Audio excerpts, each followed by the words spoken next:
Hello guys, how are you? Welcome to Unacademy. I hope की तुम्ही सगळे आनंदी असाल. सो विद्यार्थी मित्र आणि मैत्रिणींनो, आजच्या या MPSC शॉर्टच्या लेक्चरमध्ये आज आपण इंडियन पॉलिटी, इंडियन कॉन्स्टिट्यूशन्समधल्या ज्या मेजॉरिटी आहेत, 4 प्रकारच्या मेजॉरिटी, त्या मेजॉरिटी आपण उदाहरणासहित एक्झामच्या दृष्टिकोनातून समजावून घेणार आहोत, जेणेकरून आता जी येणारी एक्झाम आहे त्याच्यासाठी तुम्हाला क्वेश्चन सॉल्व्हिंगसाठी त्याचा 100% उपयोग होईल. सो हे आपण काय करणार आहोत तर उदाहरणासहित समजावून घेणार आहोत.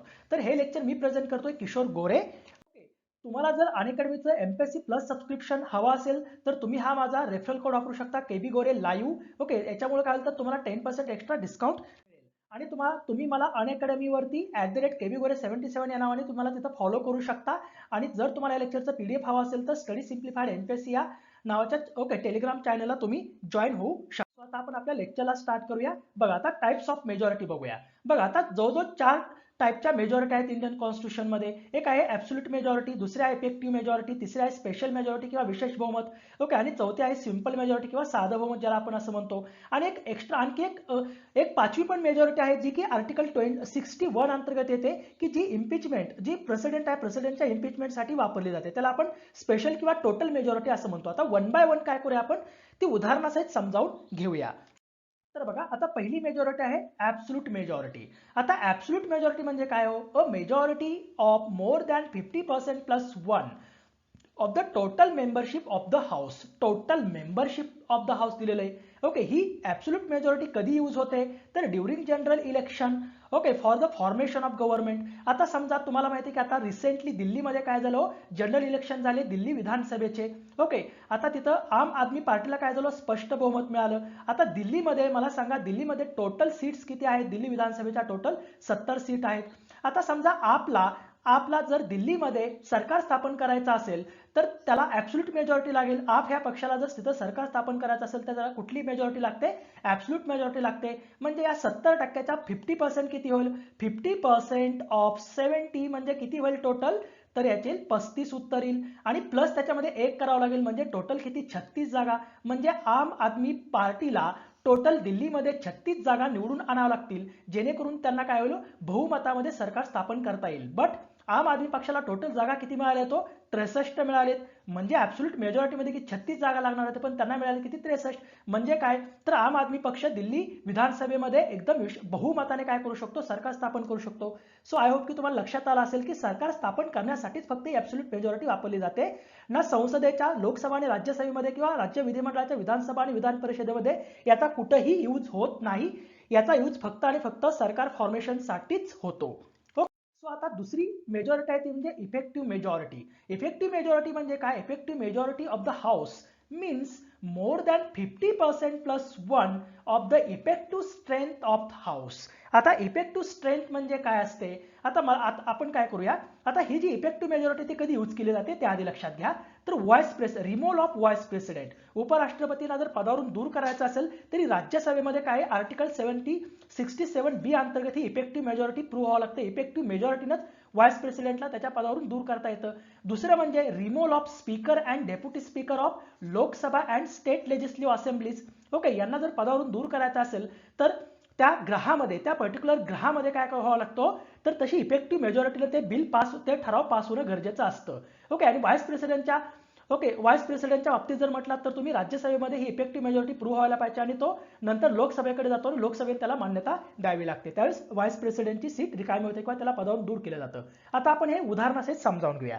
आता समजा मला सांगा, आता इफेक्टिव्ह स्ट्रेंथ म्हटलेलं आहे. इफेक्टिव्ह स्ट्रेंथ म्हणजे काय असतं की त्याच्यामध्ये वॅकंट सीट सुद्धा मायनस केल्या जातात. ॲब्सोल्यूट मेजॉरिटीमध्ये वॅकंट सीट वगैरे असलं काय बघितलं जात नाही. आता लोकसभेचं उदाहरण घेऊ. समजा स्पीकरचं रिमूव्हल करायचं आहे.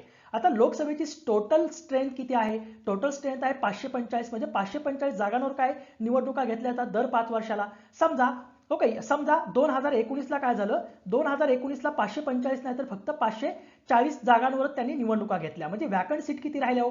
5 वॅकंट सीट राहिल्या, म्हणजे त्यांच्यावर निवडणुका झाल्याच नाहीत. लोकसभा स्थापन झाली, स्पीकर निवडला गेला आणि आता लोकसभेच्या स्पीकरवर काय झाले, त्यांना स्पीकरला त्यांच्या पदावरून दूर करायचंय असा एक ठराव मांडला गेला. सो आता याच्यामध्ये काय केलं जातं, आता 545 मधून टोटल स्ट्रेंथ मधून ओके काय केलं जातं, वॅकंट सीट मायनस केल्या जातात. म्हणजे 5 वॅकंट सीट आहेत, म्हणजे किती झाल्या? 540 सीट राहिल्या. म्हणजे ही झाली आपली effective strength of the house. Okay, आता या इफेक्टिव्ह स्ट्रेंथच्या 50% 50% ऑफ 40 करावं लागेल 540 म्हणजे किती होलो 270 येईल 270 प्लस 1 म्हणजे टोटल किती 271 म्हणजे 271 लोकांनी जर ठरावाच्या बाजूने मतदान केलं तर स्पीकरला काय करता येईल त्याच्या पदावरून दूर करता येईल लोकसभेमध्ये. आय होप की तुम्हाला हे समजलं असेल. What is effective majority. Effective majority फक्त एवढ्या कशासाठी वापरले जाते व्हाईस प्रेसिडेंटला दूर करण्यासाठी removal of speaker and deputy speaker of Lok Sabha and state legislative. आता तिसरी मेजॉरिटी आपण समजावून घेऊया ती म्हणजे स्पेशल मेजॉरिटी. आता ही विशेष बहुमत म्हणजे काय असतं प्रत्येक ग्रहातील एकूण सदस्य संख्येच्या 50% जास्त बहुमताने. आता समजा प्रत्येक ग्रहातील म्हणते आपण लोकसभेचं उदाहरण घेऊ. लोकसभेमध्ये टोटल सीट्स किती आहेत सध्या निवडून येणाऱ्या 545 आहेत. ओके आता 545च्या 50% ऑफ 545 याच्या टोटल किती होईल हो याच्यात किती होईल 273 होईल. ओके 273 येईल. ओके जास्त बहुमताने आणि प्रत्येक ग्रहातील उपस्थित व मतदान करणाऱ्या सदस्यांच्या 2/3 बहुमताने. समजा ओके आता एवढे काय तो 50% जास्त बहुमताने. आणि आता बघा उपस्थिती समजा समजा समजा सदस्य समजा समजा 484 सदस्य सध्या उपस्थितीत आहेत. एखादं बिल पास करायचं आहे आपल्याला स्पेशल मेजॉरिटीनं आणि समजा ते बिल पास करण्यासाठी समजा लोकसभेमध्ये 484 सदस्य उपस्थितीत आहेत. आता यापैकी मतदान करणारे समजा यापैकी आता उपस्थित 484 आहेत लोकसभेमध्ये पण मतदान सगळेच करत नाहीत. समजा त्यातले 4 लोक तटस्थ म्हणजे मतदान करणारे फक्त 480 लोकांनीच मतदान केलं. ओके आणि जे चार लोक आहेत ते 4 लोक तटस्थ राहिले. ओके 4 लोकांनी मतदानच केलं नाही. मग आता काय करावं लागेल आपल्याला या 480च्या 2/3 घ्यावं लागेल. ओके 2/3 ऑफ 480 घ्यावं लागेल. म्हणजे याचं किती लो बघा आता करा याचं उत्तर 160 येईल. 160 गुणिला 2 किती होईल 160 गुणिला 2 टोटल किती होईल 320. मला सांगा हे 273 पेक्षा जास्त आहे 320 म्हणजे ते बिल काय होईल पास होईल स्पेशल मेजॉरिटीनं. म्हणजे काय तर त्या ओके आता म्हणजे एवढ्या लोकांनी काय म्हणजे किती लोकांनी मतदान केलं होतं 480 लोकांनी मतदान केलं होतं. 480 पैकी जर त्या विधेयकाच्या बाजूने 320 मतं पडली तर ते विधेयक काय होईल पास होईल. अन्यथा ते पास होणार नाहीये. म्हणजे काय 480च्या 2/3 बहुमताने ते विधेयक पास होणं गरजेचं असतं. म्हणजे 320 लोकांनी त्याला मतदान त्याच्या बाजूने मतदान केलं पाहिजे. ओके तरच ते विधेयक काय होणार पास होणार. दॅट इज काय असते स्पेशल मेजॉरिटी असते. आय होप की तुम्हाला लक्षात आलं असेल. स्पेशल मेजॉरिटी कधी कधी वापरले जाते passing a constitutional amendment bill which does not affect federalism जे फेडरलिझमला अफेक्ट करत नाही असं कॉन्स्टिट्यूशनल घटना दुरुस्ती विधेयक. नंतर रिमूव्हिंग जजेस of the Supreme Court and High Court एकदम बरोबर आहे. Removing the controller and auditor general of India कॅगचे रिमूव्हल करायचं असेल प्लस ओके किंवा चीफ इलेक्शन कमिशनरचं रिमूव्हल करायचं असेल त्यावर स्पेशल मेजॉरिटीची गरज असते दोन्ही ग्रहांमध्ये. ओके नंतर नॅशनल एमर्जन्सी जर लावायची असेल 352 अंतर्गत नॅशनल एमर्जन्सी आपल्याला काय करायची असेल लावायची असेल तर त्यावेळेस ते नॅशनल एमर्जन्सीचा जो ठराव असतो तो स्पेशल मेजॉरिटीला पास होणं गरजेचं असतं. Resolution by the state legislature for the abolition and creation of the legislative council. Okay state लेजिस्लेचरमध्ये विधिमंडळामध्ये स्पेशल मेजॉरिटी लागते जर विधान परिषद आपल्याला नवीन तयार करायची असेल म्हणजे नवीन स्थापन करायची असेल किंवा असलेली विधान परिषदला रद्द करून टाकायचं असेल तर त्या पर्टिक्युलर स्टेट मध्ये विधानसभेमध्ये ते स्पेशल मेजॉरिटी ते बिल पास होणं गरजेचं असतं. नंतर article 200 special majority according to 249. आता 249 काय आहे ते तुम्ही एकदा बघून घ्या. ओके किंवा मला कमेंट सेक्शनमध्ये सांगा की आर्टिकल 249 काय आहे ते. नंतर special majority according to article 368 अंतर्गत ज्या ज्या गोष्टींमध्ये आपण घटना दुरुस्ती करतो ते पण कसं असतं स्पेशल मेजॉरिटीनं. Then special majority according to the article 368 plus 50% of state ratification and by simple majority याच्यासाठी स्पेशल मेजॉरिटी लागते. आता दुसरी आहे स्पेशल किंवा त्याला आपण टोटल मेजॉरिटीला म्हणतो अकॉर्डिंग टू आर्टिकल 61. बट ही कधी वापरली जाते impeachment of the president of India म्हणजे प्रेसिडेंटची इम्पिचमेंट करण्यासाठी फक्त स्पेशल मेजॉरिटी वापरली जात नाही ती वेगळ्या प्रकारची मेजॉरिटी असते त्याला टोटल मेजॉरिटी म्हणतात. ही कशा असते this refers to a majority of 2/3 of the total strength of the house. म्हणजे काय जर लोकसभा आणि राज्यसभेमध्ये प्रेसिडेंटवर महाभियोग चालवायचा असेल आणि ते महाभियोगाचा प्रस्ताव जर पास व्हायचा असेल तर लोकसभा आणि राज्यसभेच्या टोटल स्ट्रेंथच्या समजा आता लोकसभेची टोटल स्ट्रेंथ किती हो 545 टोटल स्ट्रेंथ आहे. या 545च्या म्हणजे 2/3 ऑफ 545 ओके सॉरी 2/3 ऑफ 545 म्हणजे टोटल किती लागणार आहे त्याच्यासाठी टोटल किती लागणार आहेत? जवळजवळ बघा, याचा जर तुम्ही गुणाकार केला तर जवळजवळ 363 येईल. म्हणजे लोकसभेमध्ये इम्पिचमेंट जो महाभियोगाचा प्रस्ताव आहे ओके प्रेसिडेंटचा, तो 363 मतांनी काय झाला पाहिजे हो, पास झाला पाहिजे. 363 लोकांनी 545 पैकी 363 लोकांनी त्याला काय त्याच्या बाजूने मतदान केलं पाहिजे. आणि राज्यसभेमध्ये म्हणाल तर किती, राज्यसभेची टोटल स्ट्रेंथ किती सध्या 245 आहे. मग 245च्या 2/3 करा, तिथं तेवढा एनी पास व्हायला पाहिजे. त्याच वेळेस प्रेसिडेंटला काय करता येईल, रिमूव्ह करता येईल. ओके, आय होप की तुम्हाला हे आता व्यवस्थित लक्षात आलं. आता शेवटची मेजॉरिटी आहे ती म्हणजे सिंपल मेजॉरिटी. ओके, साधे बहुमत.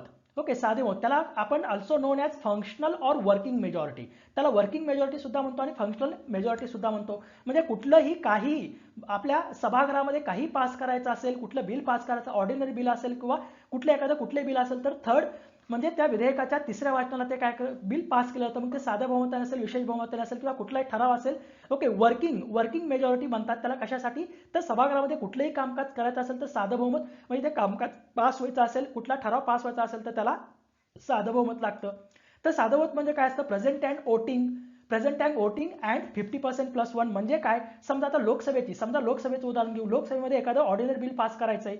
ओके, लोकसभेची टोटल स्ट्रेंथ किती आहे, 545 आहे. ओके, पैकी आता प्रेझेंट अँड वोटिंग. ओके, पैकी आता ह्याच्यात बघा, पैकी समजा 484 सदस्य लोकसभेत उपस्थितीत आहेत. ओके, आता याच्यापैकी ओके 480 लोकांनी काय केलं, 480 लोकांनी ओके मतदान केलं आणि 4 लोक काय झाले, तटस्थ राहिले. आता 480 लोकांपैकी 50% + 1 म्हणजे 480 पैकी म्हणजे किती हो, 240 + 1 म्हणजे त्या बिलाच्या बाजूनं किती मतं पडायला पाहिजेत, 241 मतं पडायला पाहिजेत, तरच ते बिल साध्या बहुमतानं पास होईल. ह्या 480च्या 50% 1, याच्या 2/3 नाही तर ह्याच्या 50% 1. ओके, म्हणजेच काय असतं, साधे बहुमत. Present and voting. प्रेझेंट किती हो, 484. वोटिंग किती लोकांनी केली आहे, 480 लोकांनी. आणि त्याच्या 50% + 1 म्हणजे किती, 240 + 1 म्हणजे 241.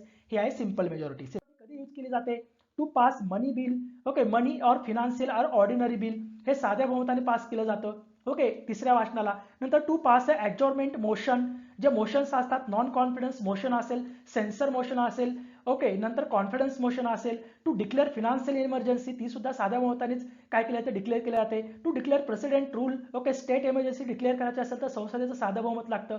To remove vice president. Okay, simple majority needed. लोकसभेमध्ये सिंपल मेजॉरिटी लागते, राज्यसभेमध्ये कसली मेजॉरिटी लागते, तर इफेक्टिव्ह मेजॉरिटी लागते. To elect the speaker and deputy speaker of Lok Sabha. लोकसभेचे डेप्युटी स्पीकर आणि स्पीकरला इलेक्ट करण्यासाठी ही मेजॉरिटी लागते. Constitution okay amendment bill under the article 368 which need to B रॅटिफाईड by the स्टेटने रॅटिफाय करण्यासाठी सिंपल मेजॉरिटी लागते. Need only a simple majority at the state legislature. I hope की तुम्हाला या सगळ्या गोष्टी समजल्या असतील. सो विद्यार्थी मित्र आणि मैत्रिणींनो, ओके, तर हे लेक्चर जे आहे तुम्हाला ते समजलं असेल आणि ह्या मेजॉरिटी कुठे कुठे यूज करतात तेही समजलं असेल.